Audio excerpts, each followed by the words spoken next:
Good evening, everybody. This is John. It is WrestleScope TV and the 61 days of WrestleScope. Day number 41. Thank you very much for tuning in. This is a little bit of a different episode here. And I actually was going on for about 2 minutes just before I started this, thinking that I had hit the record button, and I didn't. So I'm starting over again. Kind of love technology here. But I've been watching the A&E series, the WWE most wanted items. I forget the exact name of it, but it's another one of those specials that A&E and WWE are working on together.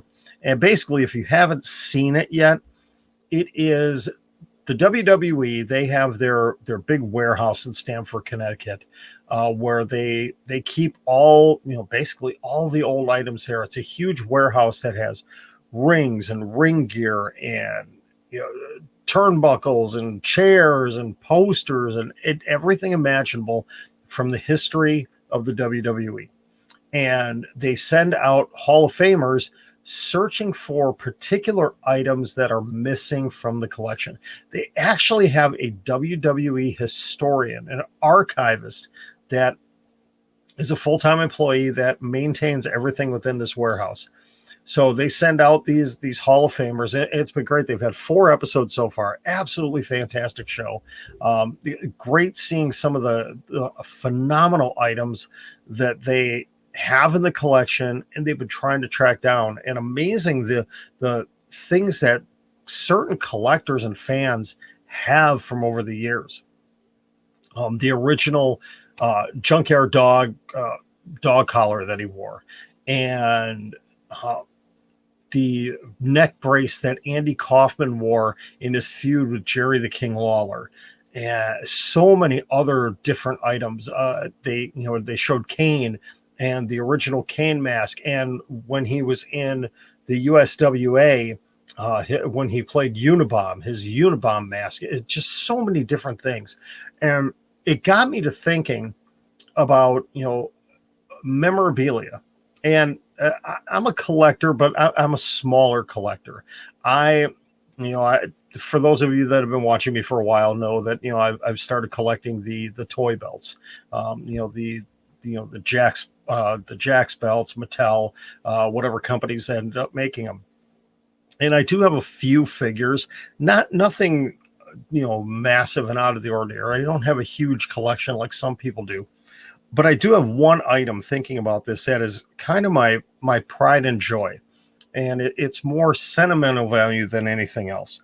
And this one here, this is the Survivor Series. This is from Jakks Pacific.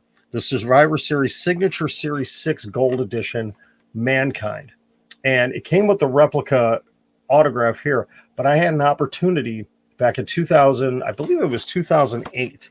I have to look at one. Yeah, this came out in 1999. It was in 2008 that I was able to actually get this signed. I met Mick Foley at a radio station that I was working at. He came into Milwaukee for an appearance for the WWE at the time. And I got an opportunity to get this signed by him. And it's one of those cool mementos. It's not in the greatest of shape. It's got the frayed edges, and, it's starting to come apart a little bit. It's been in and out of boxes and whatnot, but it's got sentimental value for me because it's something that, I purchased, and then I personally got autographed by that superstar. And that's something I really like to do. I'm not one that enjoys purchasing autographed items. I would rather go and physically get something autographed by someone because it means more. That means you got an opportunity to meet the person and talk to them and get this. So that's, out of everything, the small collection of things I have, that's probably my prized possession there. I want to know from you, and leave it in the comments, if you have some wrestling memorabilia. What do you have that is, of significance for you? Maybe not monetary value, but significance for you as far as, maybe the time you got to meet a person, or it brings back a memory of something, things like that. Share it in the comments. I would love to hear your stories of, some sort of wrestling memorabilia that is important to you, that means something to you personally. As I continue on with this journey with the 61 days of WrestleScope, I'm going to do a few more videos like this, some shorter form videos where we're talking about different things. It's not just going to be about the news of the world of wrestling or opinions on things. It's going to be breaking down more into other things in wrestling fandom, talking about things as a fan of wrestling. And one of the things I'm going to be talking about very soon is what I consider to be kind of the golden age of professional wrestling, and that is the middle to late 1980s from the NWA. I'm going to be talking about that because I brought this up on Wrestling Daily today on a call-in that, comparing AEW currently to 1985 to 1989 NWA, pre-WCW, when they were still kind of a southeastern Wisconsin, but still a national promotion.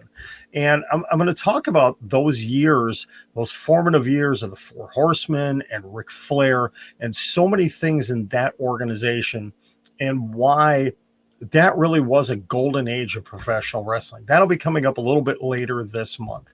Thank you very much for tuning in. As always, please give this video a like. Give the channel a subscribe. Thank you to all 118 people that are subscribing right now to this channel. It really does mean a lot to me. Also, hit the notification bell. That way you will know every time something brand new comes up on this channel. And always, if you're not following me on my other social media, would greatly appreciate it.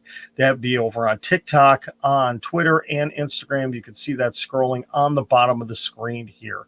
Thank you very much for tuning in to day number 41 of the 61 days of WrestleScope. I am John. We'll be back on Wednesday with even more, something in the world of wrestling. Who knows what it's going to be. Have a great night, everybody, and we will talk to you tomorrow.